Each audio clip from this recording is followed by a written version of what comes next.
Hello again, welcome back. We're doing another Origin playthrough, just the beginning part, that is. So this time we're going through the Dwarven Noble. Deep beneath the Frostback Mountains sits Orzammar, the larger of two known remaining Dwarven cities in the world. Orzammar was once the seat of a major empire connected by tunnels called Deep Roads, which stretched thousands of miles. The city now stands alone, cut off from the rest of the Dwarven ancestral lands by the Darkspawn incursion.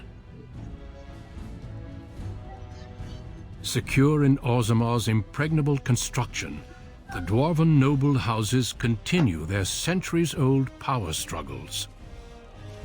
Assassination and blackmail are commonplace, but the appearance of honor is paramount. You are the second child of King Endrin of House Aiducan, the 9th Aiducan ruler elected by the Noble Assembly. You grew up in a world rife with political intrigue and have struggled against brothers and cousins for honor and prestige. Today, a feast celebrates your first military commission, the opening move towards real power in the ever-changing game of Dwarven politics. Greetings, my lord. You are dressed and ready. Excellent. I couldn't find the armor's matching dagger, but I scrounged up a rather fancy longsword. Do you wish to wear your shield to the noble's feast? Okay, so just a quick reminder. There's going to be a lot of spoilers here, especially in this Origin, because it reveals a lot about the city of Orzammar, and the things that happen here are directly relevant to what you'll see regardless of which character you're playing when you go to attempts to get the dwarves to join you with the Grey Wardens. So that's important to know. If you don't like that, you shouldn't be watching. Alright, we don't need a shield. I have my dwarf here spec'd for a two-handed weapon, but how are we gonna say that anyway? Better safe than sorry, shield me. Certainly. You'll cut an imposing picture out there. Of course, if every other noble has a shield and 3 swords, you'll feel awfully underdressed. You forget your place, I'm not to be mocked. I'm sorry, my lord. The festivities put me in an odd mood. Don't worry about it, just try to behave. Of course. Moving on to the business at hand. The king expects you to make an appearance at the feast, but there's no rush. The noble family heads will spend hours boring your father with petitions and petty grievances. So if you're the female dwarf during this particular portion of the playthrough, you actually have the option to flirt with Gorham there, and he will flirt back. Doesn't lead anywhere, but the option is there. What sort of grievances? The usual. This lord had my cousin killed, this lord seduced my wife, this lord did the exact thing I'd planned to do to him, but he did it first. They pose and bluster, and each pretends he is the honorable man in a den of thieves and assassins. Bah. The rest is worth seeing, though. As part of the celebrations, permits have been auctioned off to members of the merchant caste who wish to sell wares in the Diamond Quarter. Lord Harrowmont has also opened up the provings for young warriors to test their mettle before tomorrow's battle. Perhaps we should go show them what single combat is really all about. And by we, I mean you. I'll practice my cheering. The proving sounds appealing. Let's have a look. Right behind you, my lord. The day is ours until the feast. Alright, so it already put a bunch of my gear on that I had, but we're gonna go ahead and equip some more, especially since I don't want to be using that Sword and shield.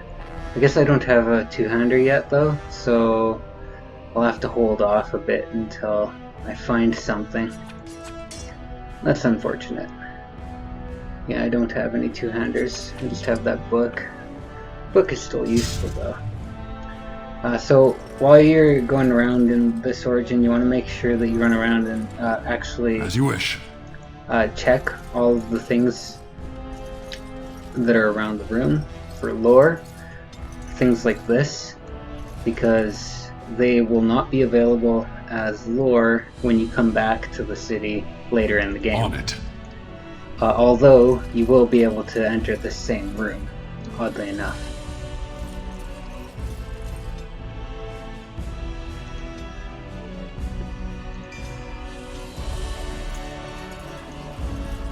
I want a two-hander.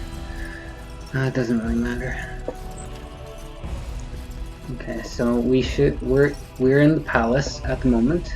Ancestors watch over you, my lord. That's because we are part of the royal day, family. Lord. We have two brothers. That's our older brother's room there. We'll be able to go in there later, but not at the Balin? moment. Oh. And this is our I'm younger sorry. brother's room. I am so sorry, Your Highness. He has a... How should I put this? I want to say prostitute, but it's not quite accurate. She's not a prostitute, but it's very similar work. We'll talk to her. I'm sorry. I thought you were Prince Balin coming down the hall. Forgive me. Who are you? She's, it seems she's one of your brother Balin's newest, companions.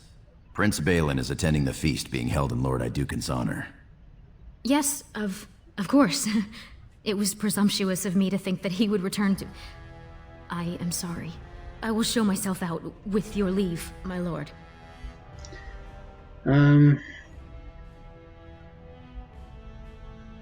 Go or stay, I don't care. Thank you. I will go now.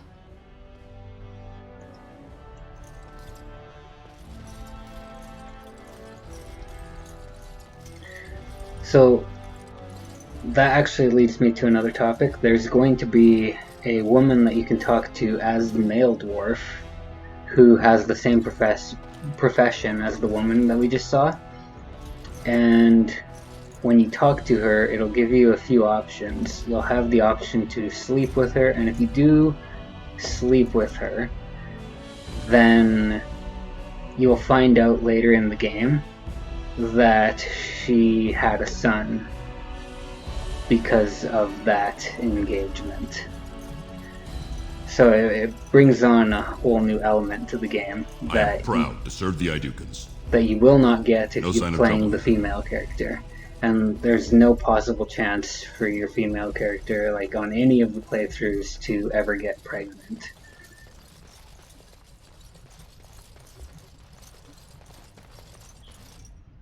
You sure you want to go to the feast now? I doubt we can escape to see the provings once we're inside.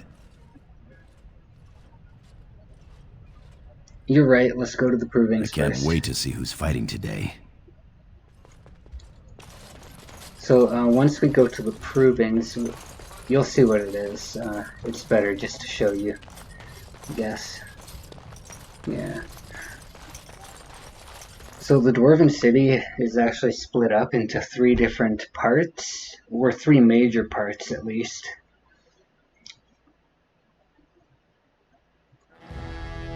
The first is the Diamond Quarter, Your which is father where has we allowed are. the merchants to show their wares in the Diamond Quarter during these celebrations. There is more to it this way, but we're not able to go this way because it's just the origin. Later in the game, you'll have access to all that area.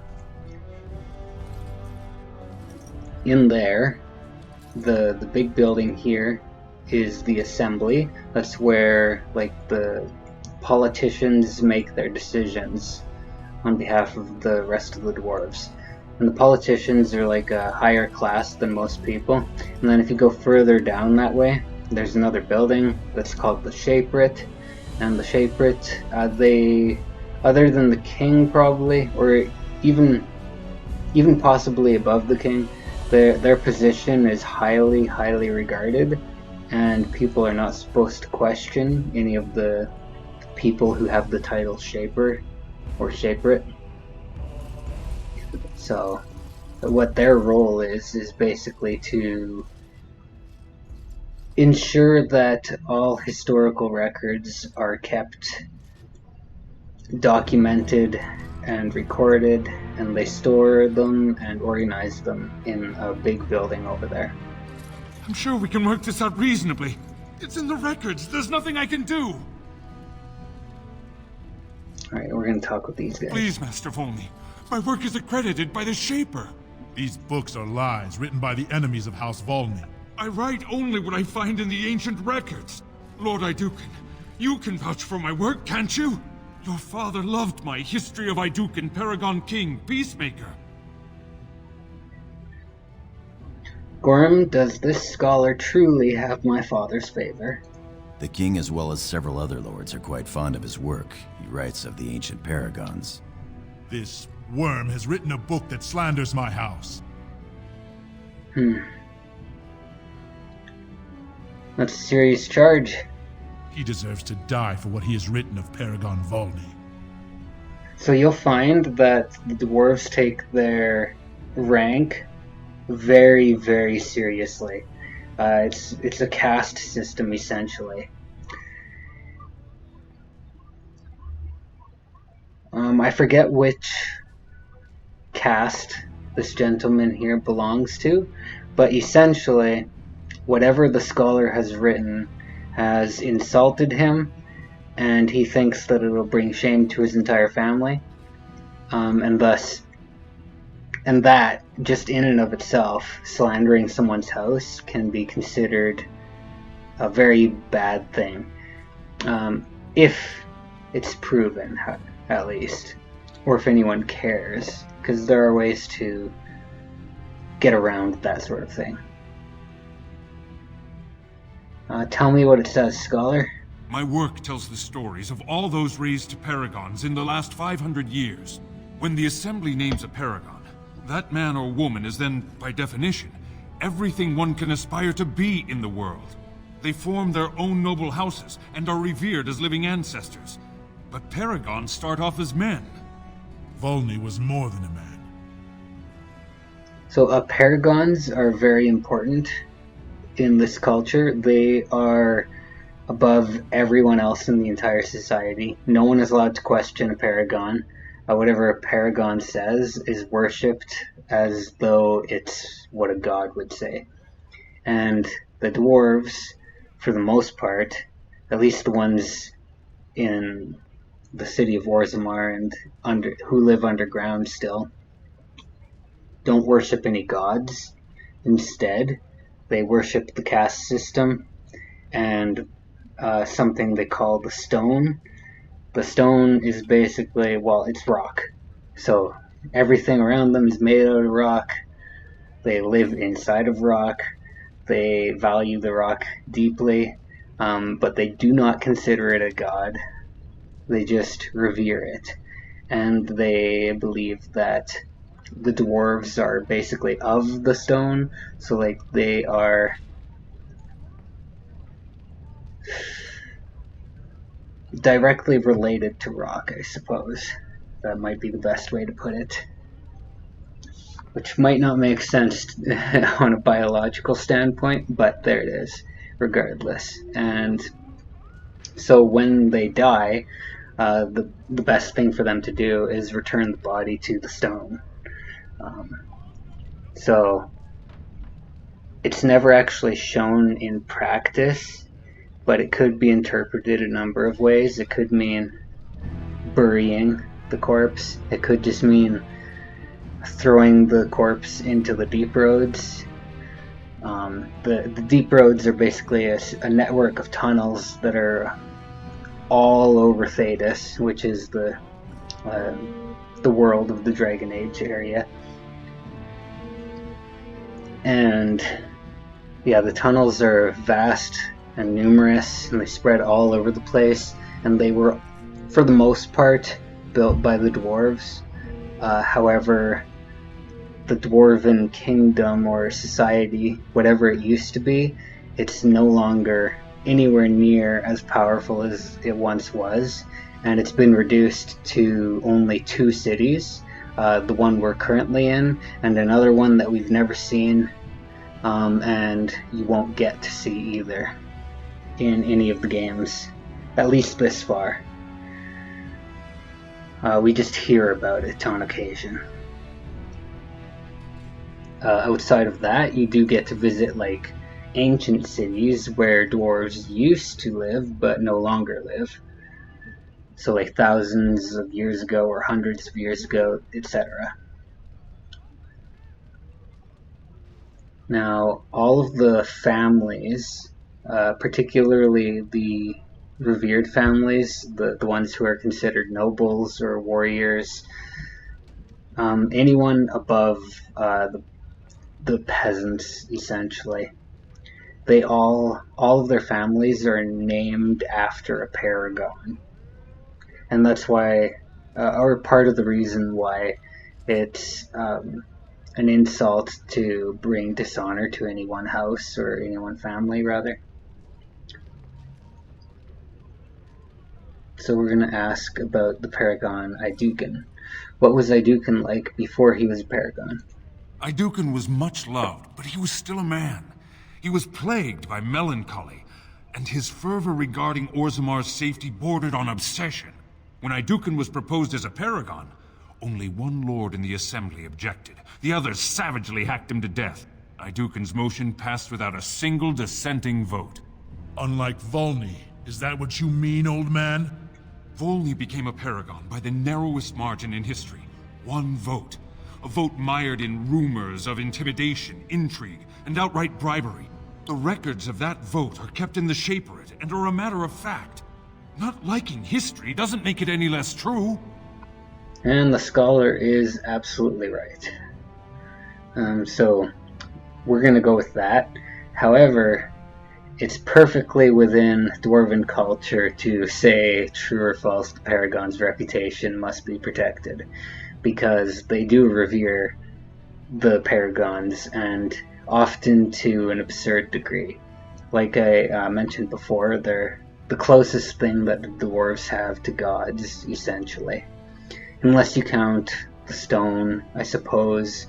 But I'd still put the Paragons above the stone on that list. Because, like, although they do revere the stone, it's not, they don't consider it a god. They don't, like, look up to it or aspire towards it or any of that. They don't talk about the stone super often. It's just there. It's like a way of life, essentially.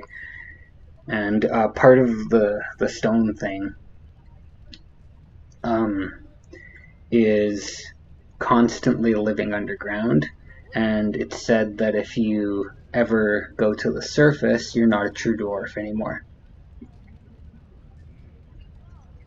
At least in the current Dwarven society. There's a lot of evidence provided, not only in this game, but in other games, especially in Dragon Age Inquisition, that actually says that there were entire Dwarven societies on the surface as well as underground.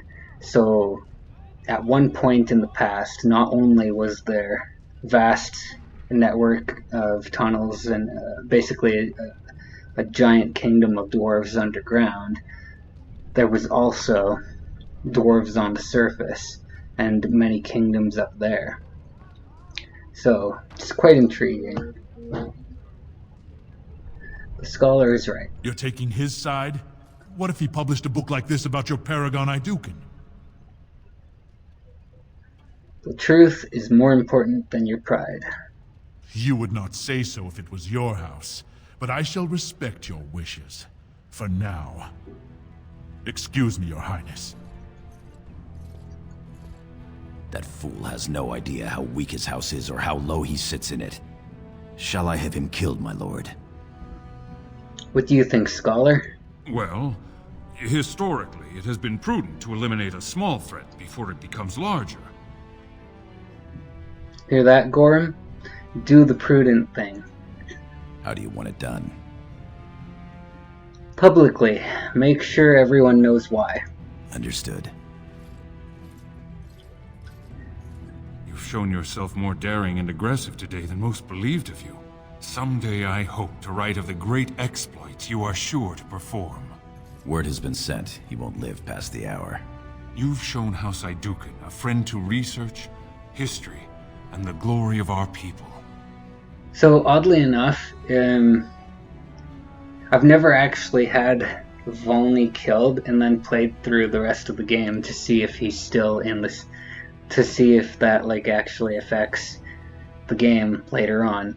It should, because like everything else I've done does impact the game. So I imagine that would as well, to a small extent, because when you come to the city later on, as any other character, or even as this character, if you don't kill him, you are able to talk to Volney again at that point. So, yeah. He might not actually be around for this playthrough. However, I'm not going to be playing through the whole game. We're just playing through the origin and talking about it, so it doesn't make a huge difference. This chap here, though, the scholar, if I'm not mistaken, you should be able to see him again as well, although with a proper name instead of just the word scholar. Unless he just looks eerily similar, which could be, because the character engines are somewhat limited, although they are a lot more encompassing than a lot of other character creators.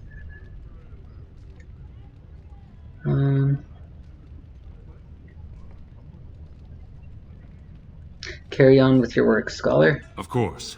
I have much to document and organize. Good day, Your Highness. And thank you. Another way that conversation can go is you can completely side with Volney and have the scholar killed. Oh, it does have his name right there. Gartek. Yeah, I think you should be able to see him again later on. So we're just going to talk to a couple more people, and then I'm going to call this episode short. Ah, my friend. Because this particular origin, there's a lot to go through and a lot to talk about, so I don't want to spend too much time on any one episode.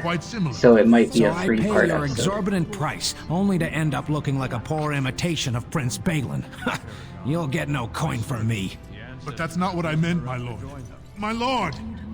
So in case you missed that, they were having a small dispute that Noble was attempting to buy something from the silk merchant, and the silk merchant was basically claiming that his goods are of high quality, and the noble didn't think they were of sufficient quality. So that's basically what the dispute was My lord about. Iduken, you honor me by visiting my humble booth.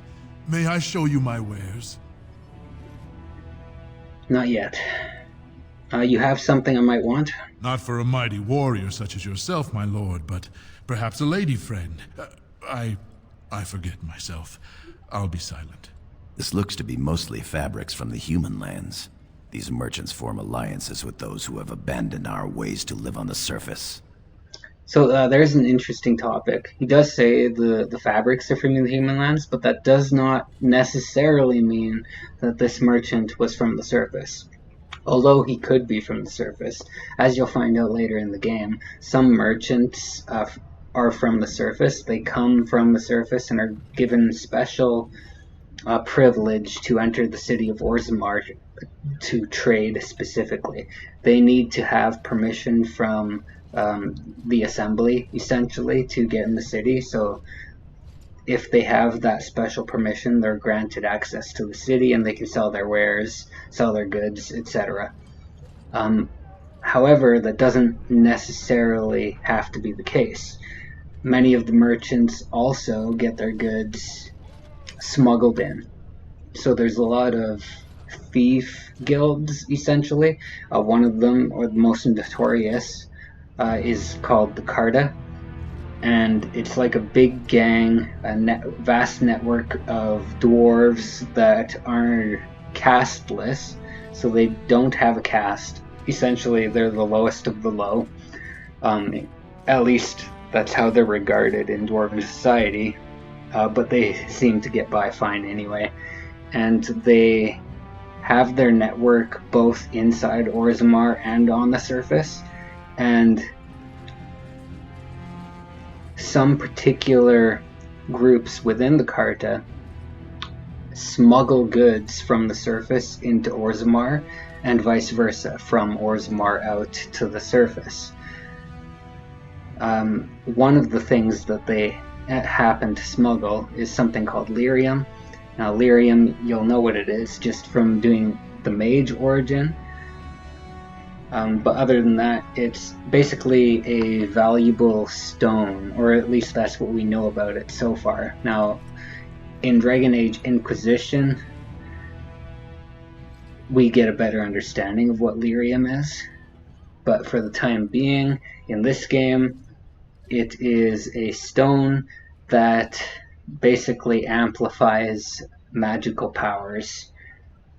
And it does nothing for dwarves, for the most part. It can poison dwarves, but since dwarves are resistant to magic, they also have partial resistance to the lyrium. It's not a full resistance, however, so they are still able to get sick from lyrium, but it's not to the same extent as a regular elf or a human would get working with lyrium. In fact, if humans or elves or even Qunari, as demonstrated in Dragon Age Inquisition, try to work with lyrium in its raw form, it will kill them. So it doesn't just poison them, it outright kills them. Because the poison is basically so toxic that they can't be near it without it affecting them, and touching it is just out of the question unless they want to die. Mages, of course, are the exception. A mage can work with lyrium easily, and in fact, lyrium is highly sought after for the mages and for the Templars as well.